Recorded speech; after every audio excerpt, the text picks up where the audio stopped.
कल भगवान जगन्नाथ जी की रथ यात्रा निकलने वाली है, तब ये खबर राजपीपला से सामने आ रही है, जहां का पुलिस विभाग सज्ज है। कल आषाढ़ी दूज है, तब भगवान जगन्नाथ जी की भव्य रथ यात्रा निकलेगी। ऐसे में शांतिपूर्ण और सुरक्षित माहौल में रथ यात्रा संपन्न हो पाए, इसीलिए नर्मदा जिला पुलिस की ओर से फ्लैग मार्च का आयोजन करवाया गया था।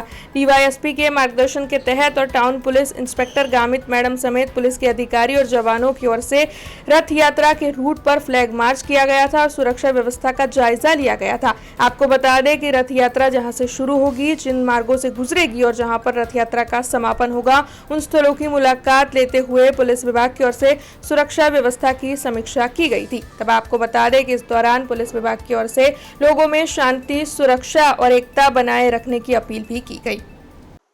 गुजरात में आगामी 16 तारीखना रोज रथयात्राનું આયોજન થનાર છે, જે અનુસંધાન રાજપીપળા ખાતે પણ એક મોટી રથયાત્રા નીકળે છે।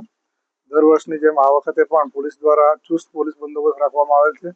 આશરે પોલીસ અધિકારી અને માણસો થઈને 150 જેટલા પોલીસ માણસો, તે ઉપરાંત હોમગાર્ડ અને જીઆરડી પ્લસ કરી આશરે 400 થી 500 હોમગાર્ડ, જીઆરડી અને પોલીસ થઈને માણસોનો બંદોબસ્ત ગોઠવવામાં આવેલ છે।